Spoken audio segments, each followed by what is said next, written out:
আমাদের বিমান উপদেষ্টা যিনি আছেন বা বাণিজ্য উপদেষ্টা শেখ বশিরউদ্দিন আহমেদ বলছিলেন যে এই সরকারের আমলে প্রায় নাকি ২১ লক্ষ কোটি টাকা ঋণ নেওয়া হয়েছে, যেটা আওয়ামী লীগ সরকারের সময় ছিল ২ লক্ষ কোটি টাকা। প্রশ্ন হচ্ছে, এতগুলো টাকা আসলে সুষ্ঠুভাবে কি কাজে লাগলো, নাকি এই টাকাগুলো আসলে সিস্টেমের মধ্যে সিস্টেম হয়ে গেল? আবার গতকালকে থেকে যে আলোচনা তুঙ্গে যে আমাদের উপদেষ্টাদের মধ্যে অনেকেই কূটনৈতিক যে পাসপোর্ট আছেন সেই কূটনৈতিক পাসপোর্ট সারেন্ডার করছে। এখন জনমানুষের মধ্যে প্রশ্ন যে সরকার পরিবর্তনের পর যে সময়টা হাতে থাকবে ওই সময়ের মধ্যে আমাদের এই উপদেষ্টারা কি দেশ ছেড়ে পালিয়ে যাবেন? নানান প্রশ্নের সম্মুখীন হয়েছে যে তলে তলে আসলে কি ঘটতে যাচ্ছে। আর এ বিষয়ে গতকালকে বাংলাদেশের মূলধার গণমাধ্যমগুলো থেকে যে রিপোর্ট আছে, আমরা যে তথ্যপাত্য সহ বলি, পররাষ্ট্র উপদেষ্টা তৌহিদ হোসেন বলছেন যে ভবিষ্যতে বিদেশ সফরের প্রয়োজন বিবেচনায় সময় মতো ভিসা পেতে উপদেষ্টাদের অনেকেই আগে ভাগেই কূটনৈতিক পাসপোর্ট সারেন্ডার করেছে। তিনি কিংবা তার স্ত্রী কেউই এখনো কূটনৈতিক পাসপোর্ট সারেন্ডার করেননি, অর্থাৎ পররাষ্ট্র উপদেষ্টা তিনি তার পাসপোর্ট সারেন্ডার করেননি, কিন্তু বাকিরা অনেকেই তাদের কূটনৈতিক পাসপোর্ট সারেন্ডার করেছে যেন যে কোনো সময় বাংলাদেশ থেকে সুন্দর করে তারা দেশ ছেড়ে চলে যেতে পারে। রাজধানীর একটি হোটেলে ম্যানেজমেন্ট অ্যান্ড রিসোর্সেস ডেভেলপমেন্ট নামক এক প্রোগ্রামে সেখানে আমরা দেখেছি যে বেশ কিছু প্রোগ্রামের আয়োজন ছিল। তো এক পর্যায়ে সাংবাদিকদের পররাষ্ট্র উপদেষ্টাকে প্রশ্ন ছিল যে শোনা যাচ্ছে পররাষ্ট্র উপদেষ্টা নিজে এবং তার আরো 2 জন সহকর্মী কূটনৈতিক পাসপোর্ট সারেন্ডার করেছেন। একই সময়ে আরো কয়েকজন উপদেষ্টা বিদেশ সফরে যাচ্ছেন।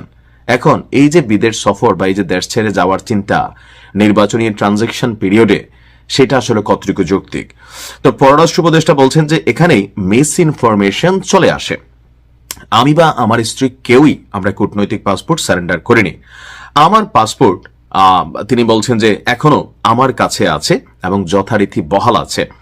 দায়িত্বকালীন সময়ে একজন পররাষ্ট্র উপদেষ্টার কূটনৈতিক পাসপোর্ট সারেন্ডার করা খুবই অস্বাভাবিক ঘটনা হতো, আমি সেটা করিনি। তবে উপদেষ্টাদের মধ্যে অনেকে, এখন এই অনেক বলতে কয়জন, 2 জন 4 জন 5 জন, কারা সেই উপদেষ্টা যারা কূটনৈতিক পাসপোর্ট সারেন্ডার করেছেন? এটা ঠিক কেন? কারণ ভবিষ্যতে তাদের বিদেশ যাওয়ার প্রয়োজন হতে পারে। তো হইলে সরকার পরিবর্তন হবে, তারা তাদের পাসপোর্ট অ্যাজ এ সিস্টেমিক্যালি তারা সেটা সারেন্ডার করবে, কিন্তু এখন কেন? প্রশ্নটা এই জায়গাতেই। তো সেই কারণে সময় মতো ভিসা পাওয়ার সুবিধার জন্যই আগে ভাগেই তারা পাসপোর্ট সারেন্ডার করেছেন। তো সাংবাদিকদের প্রশ্ন ছিল, তাহলে কি ভিসা নেওয়া সহজ করার উদ্দেশ্যেই তারা পাসপোর্ট সারেন্ডার করেছেন? উত্তরে তৌহিদ হোসেন বলেন, বিষয়টি ভিসা সহজ করার জন্য নয়, বরং সময় গেইন করার জন্য, অর্থাৎ সময় বাঁচানোর জন্য। থাকে না যে তাড়াহুড়া কইরা তড়িঘড়ি কইরা পরিস্থিতি খারাপ হলে যেভাবে বাংলাদেশের বিভিন্ন রাজনৈতিক দলগুলো বা অনলাইন কিংরা হুঁশিয়ারি দিচ্ছেন যে সরকার থেকে খালি পৈরানে পুলিশ পাহারা সরে যাক, সেনাবাহিনী পাহারা সরে যাক, উপদেষ্টা আসিফ নজরুল ইসলাম থেকে অনেকের বিরুদ্ধেই কিন্তু এমন ধরনের আলটিমেটাম অলরেডি দেওয়া আছে। তিনি বলেন, পাসপোর্ট বাতিল হলেও যুক্তরাষ্ট্রের B1 B2 ভিসা বাতিল হয়নি, কিন্তু বিদেশ যেতে হলে যেহেতু নতুন পাসপোর্ট ভিসা ট্রান্সফার করতে সময় লাগে, সেই কারণে উপদেষ্টাদের অনেকেই আগেভাগে পাসপোর্ট সারেন্ডার করেছেন। এখন ভেতরের গল্প আল্লাহ ভালো জানে, যেহেতু এখানে হিউজ টাকা পয়সার লেনদেন আছে, এমনকি অনেকের নামে এখানে দুর্নীতির বা বিভিন্ন ধরনের ট্রানজ্যাকশনের অভিযোগ আছে। তো সরকার পরিবর্তন হলে আমরা হয়তো বুঝতে পারবো যে টাকাগুলো লোন করা হয়েছে, ঋণ করা হয়েছে, এই টাকাগুলো আসলে কি রাষ্ট্রের কাজে ব্যবহৃত হয়েছে নাকি কোনো সিস্টেম হয়ে দেশ থেকে চলে গেছে। আর যারা এগুলারকে সিস্টেম করেছেন তারা নিজেরাও সিস্টেমের মধ্যে দিয়ে চলে যাবার চেষ্টা করছেন। এখনো সবকিছু ধোঁয়াশা, তবে আশা করি ধোঁয়াশা কেটে পরিষ্কার হয়ে যাবে। ভালো থাকুন।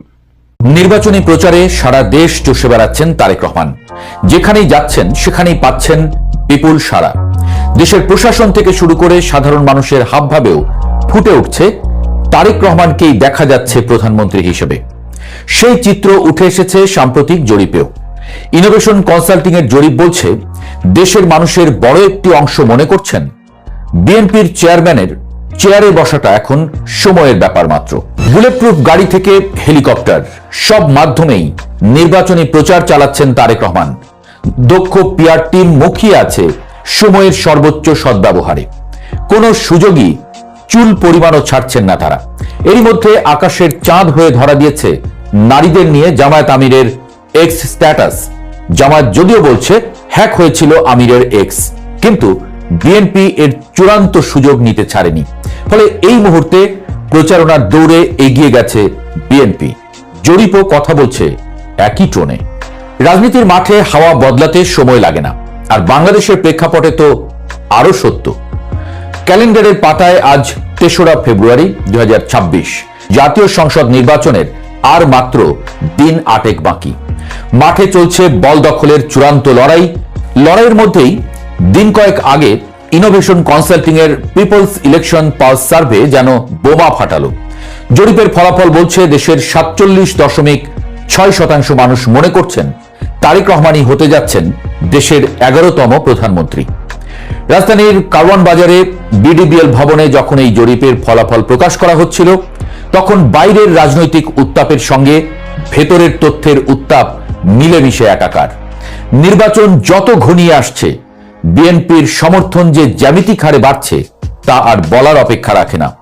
বিশেষ করে গত কয়েক মাসে তারেক রহমানের দেশে ফেরা, খালেদা জিয়ার প্রয়াণ এবং দলের হাইকমান্ডের সুচতুর কৌশল বিএনপিকে এমন এক অবস্থানে নিয়ে গেছে যেখানে তারা এখন একক আধিপত্যের স্বপ্ন দেখছে, এমনটাই বলছেন বিশ্লেষকরা।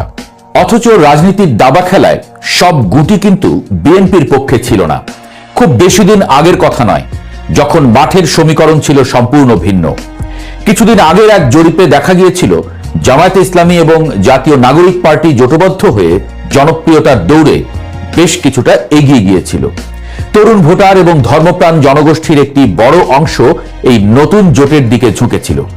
তখন মনে হচ্ছিল এবারের নির্বাচন হবে হাড্ডাহাড্ডি, আর ক্ষমতার মসনদ বিএনপির জন্য কুসুমাস্তীর্ণ হবে না। কিন্তু রাজনীতির মাঠ বড়ই পিচ্ছিল। সেই এগিয়ে থাকা জোটের জনপ্রিয়তা কেন হুট করে থমকে গেল? বিশ্লেষকরা বলছেন, এনসিপির সঙ্গে জোট বাঁধার পর জামায়াতের নিজস্ব ভোট ব্যাংকে কিছুটা অস্থিরতা তৈরি হয়েছে।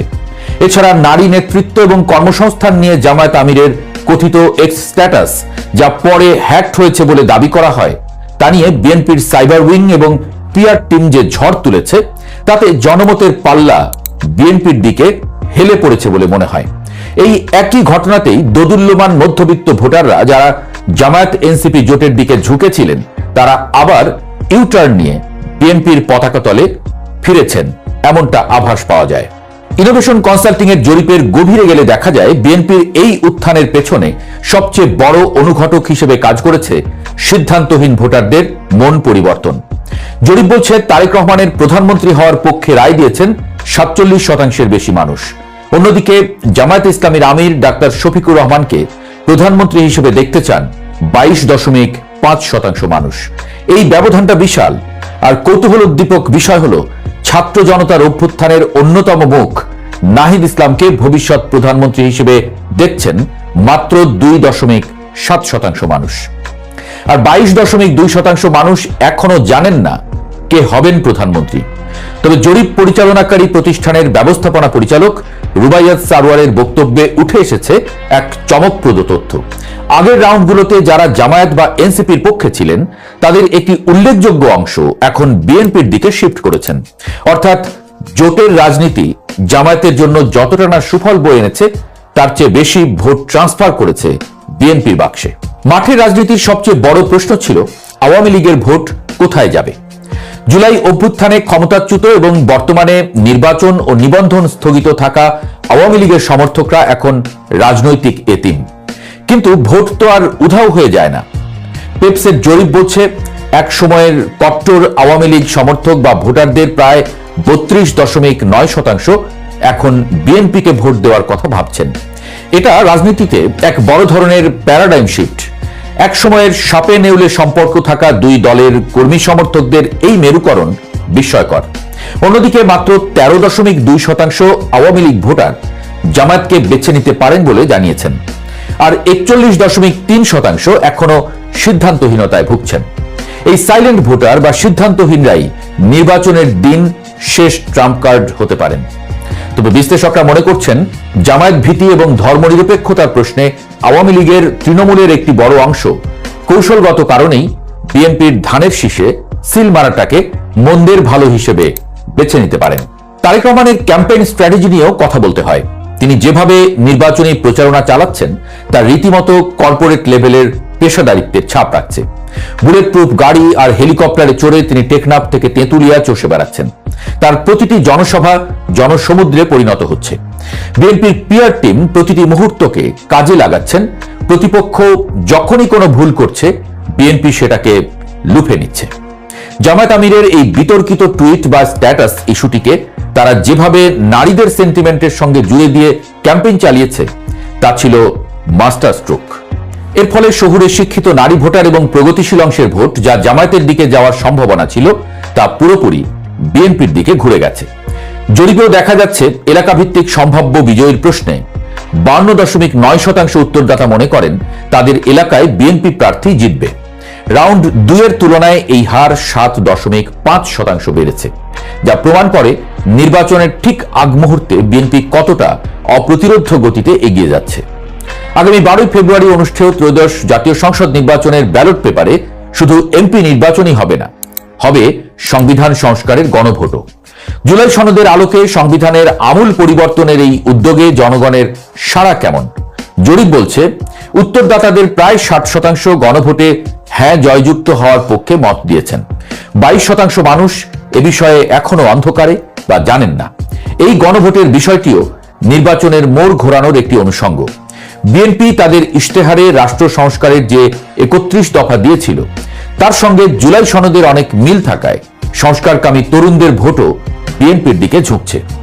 জামায়াত ও এনসিপি জোট সংস্কারের কথা বললেও ভোটাররা মনে করছেন রাষ্ট্র পরিচালনার অভিজ্ঞতা এবং প্রশাসনিক কাঠামো নিয়ন্ত্রণে রাখার সক্ষমতা এই মুহূর্তে বিএনপিরই বেশি আছে। অনিশ্চয়তার চেয়ে অভিজ্ঞতার উপরই বাজি ধরতে চাইছে সাধারণ মানুষ। ভোটের আর মাত্র কয়েকদিন বাকি। সারা দেশের 64 জেলার গ্রাম এবং শহরের 5147 জন মানুষের উপরে চালানো এই জরিপ যদি বাস্তবের প্রতিচ্ছবি হয় তবে ফলাফল একরকম লিখেই রাখা যায়। জরিপের তথ্য মতে বিএনপি 52.8% ভোট পেতে পারে, যেখানে জামায়াত এবং তাদের জোটের ভাগে জুটতে পারে 31% ভোট। এই ব্যবধান ঘুচিয়ে শেষ মুহূর্তে জামায়াত এনসিপি জোটের পক্ষে বাজি উল্টে দেওয়াটা প্রায় অসম্ভব, বিশেষ করে যখন সিদ্ধান্তহীন ভোটারদের 26.6% এখন বিএনপির দিকে ঝুঁকে পড়েছেন। জামায়াতের ভোট ব্যাংকে অস্থিরতা, এনসিপির সঙ্গে জোট নিয়ে তৃণমূলের কর্মীদের ধোঁয়াশা এবং আওয়ামী লীগের এন্টি জামায়াত জোটের কৌশলগত শিফটিং সব মিলিয়ে তারেক রহমানের প্রধানমন্ত্রী হওয়ার পথটা প্রশস্ত হয়ে গেছে বলেই মনে হচ্ছে। এখন দেখার বিষয় 12 ফেব্রুয়ারি ব্যালট বাক্সে এই জরিপের প্রতিফলন ঠিক কতটা ঘটে, নাকি শেষ মুহূর্তে অপেক্ষা করছে আরো বড় কোনো নাটকীয়তা। তবে আপাতত হাওয়া ভবনের উত্তরসূরি যে বঙ্গভবন বা গণভবনের দিকে এগিয়ে যাচ্ছেন তা চাউর হয়ে গেছে টেকনাফ থেকে তেঁতুলিয়া।